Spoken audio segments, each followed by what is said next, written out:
Somebody got to read a book a few years ahead of you and suddenly he is a superhuman being. This will die soon and I'm very glad because now human intelligence will become valuable. Now human consciousness will become very valuable. How you are becomes more valuable than what you stacked up in your head.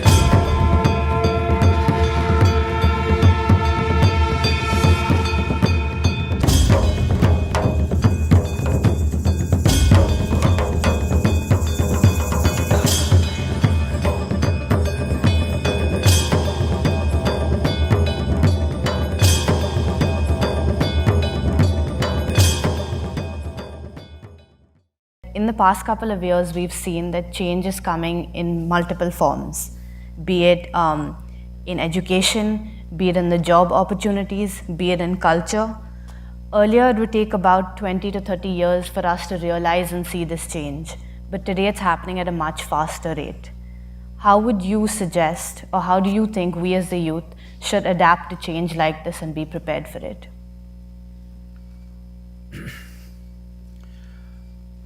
Well,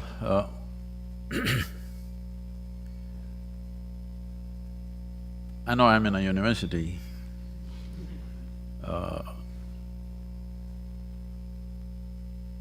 So what I speak is not against it, but this is something, as you said, change is coming much faster.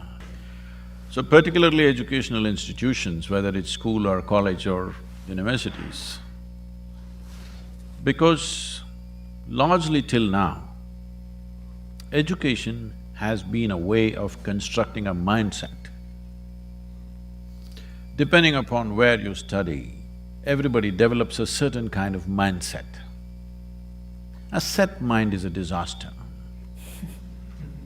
Maybe it is set for a particular purpose and it may serve that purpose. As you said, people are thinking education means employment.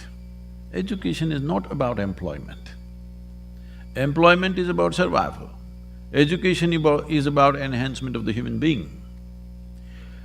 A time is coming where this will shift in the direction I'm speaking very shortly probably, depending upon the speed of technological evolution, the speed of change in education has to happen. Well, all of you everywhere these days are talking about machine learning or artificial intelligence. I must tell you, my first experience of knowing that machines can do something like this. I was 13 years of age. It's not like today's 13-year-old who's got already discarded three different, models of cell phone or iPad and things like that. At the age of 13, for the first time, I saw a flatbed calculator, okay? Those days, there were only two companies making it, at least they were the only two available in India, was Sony and Panasonic.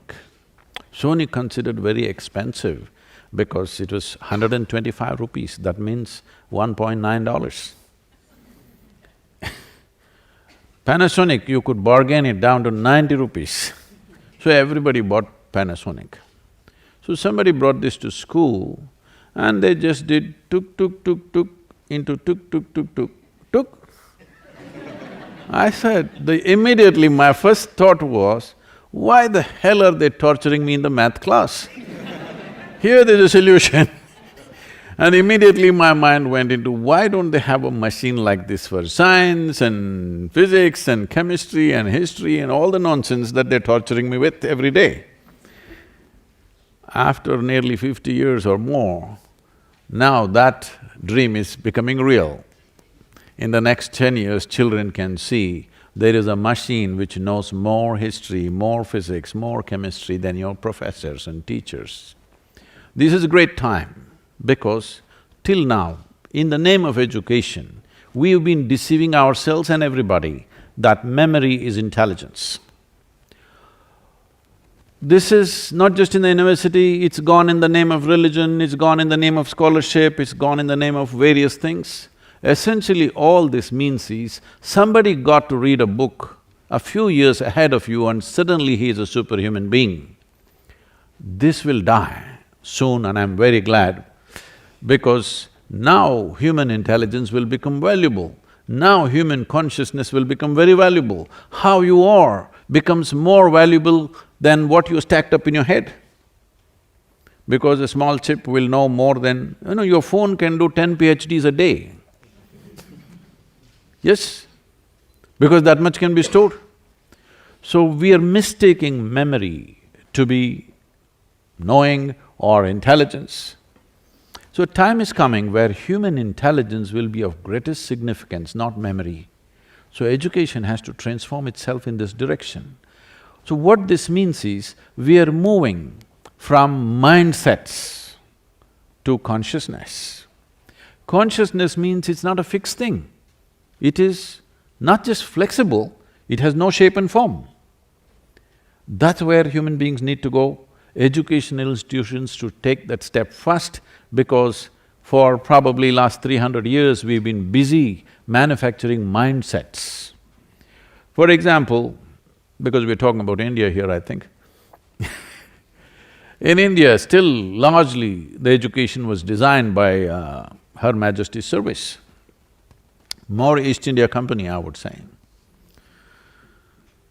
This education was designed in such a way where the cornerstone of education is obedience, not intelligence. I want you to get this straight. Obedience is the cornerstone of education process. If obedience is the cornerstone of education, this is a recipe for slavery. This is the trick of an occupying force. But we're still continuing that form of education for variety of reasons, whatever reasons. So, the change is compulsory. Change is not an option. Those who don't change will fall on the wayside. Will we allow change to happen in a haphazard way, torturing people, leaving a lot of people out of it? Or will we do it in a planned, focused way and we execute change? Will we execute change by design or by default? This is a big question in front of us. I hope as a generation of people we have the sense to execute change by design, not by default.